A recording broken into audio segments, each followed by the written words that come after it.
bienvenue dans ce nouvel épisode d'Occultruc. Aujourd'hui, je vais vous parler de ce cucurbitacé si collé à l'image d'Halloween, la citrouille. Juste avant de commencer, sachez que cet Occultruc est un complément à l'occulture sur Halloween.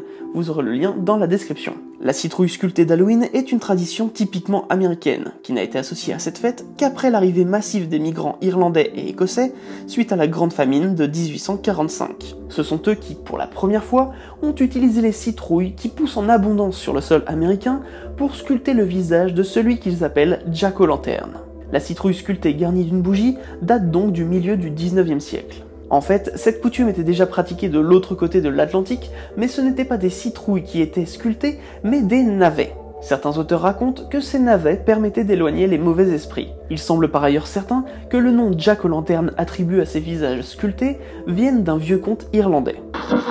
Autrefois en Irlande vivait Jack, un maréchal ferrant avare et ivrogne. Un soir qu'il écume la taverne pour assouvir son envie de boisson, le diable lui apparaît pour réclamer son âme.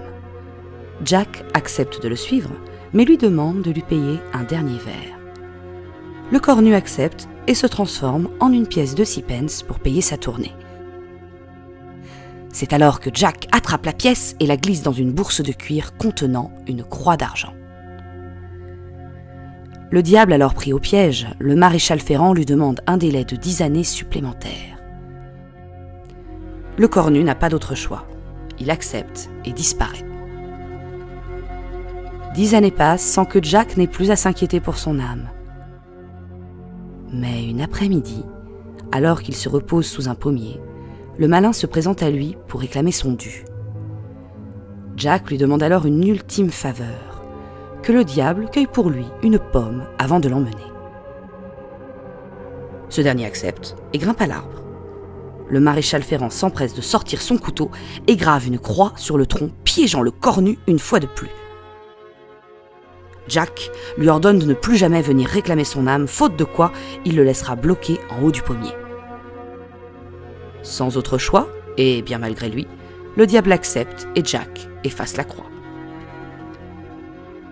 Mais quand la mort est venue chercher Jack, ses nombreux péchés ne lui ouvraient pas les portes du paradis, et comme le diable ne pouvait plus réclamer son âme, il ne pouvait pas davantage accéder à l'enfer.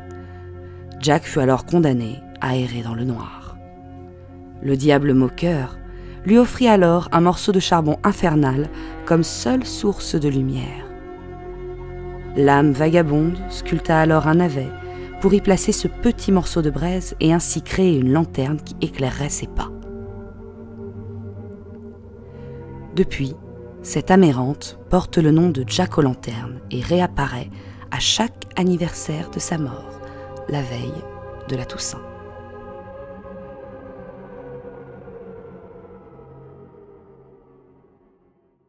Vous l'aurez compris, ce conte est fortement imprégné de l'influence catholique. Certains folkloristes pensent qu'il s'agit d'une fable créée par les représentants de l'Église afin de convertir les plus jeunes des païens à l'idée même d'un paradis et d'un enfer.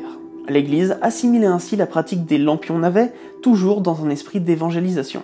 Cette tradition pourrait trouver son origine plus lointaine encore, lors de la fête du Samhain. Les visages taillés dans les navets seraient alors la représentation, soit des défunts, soit des anciens dieux appelés les Aes-Shir. On plaçait alors un morceau de charbon provenant des grands feux de joie allumés pour l'occasion dans ces navets, afin de rendre hommage à ceux qui revenaient de l'autre monde. Ces visages lumineux pourraient être une représentation des feux follets, qui pour des peuples celtes pourraient être l'incarnation de ce que nous appelons aujourd'hui l'âme. De nos jours, le navet a laissé sa place à la citrouille pour Halloween, et elle est véritablement devenue le symbole de cette fête. D'ailleurs, les citrouilles ne se cantonnent plus qu'à la sculpture de visage, mais sont devenues de véritables œuvres d'art mises en avant chaque année pour la soirée du 31 octobre. Et pour ceux qui n'aiment pas le gâchis alimentaire, elles sont aussi déclinées sous diverses formes, que ce soit en animatronique, en hologramme, PVC ou porcelaine.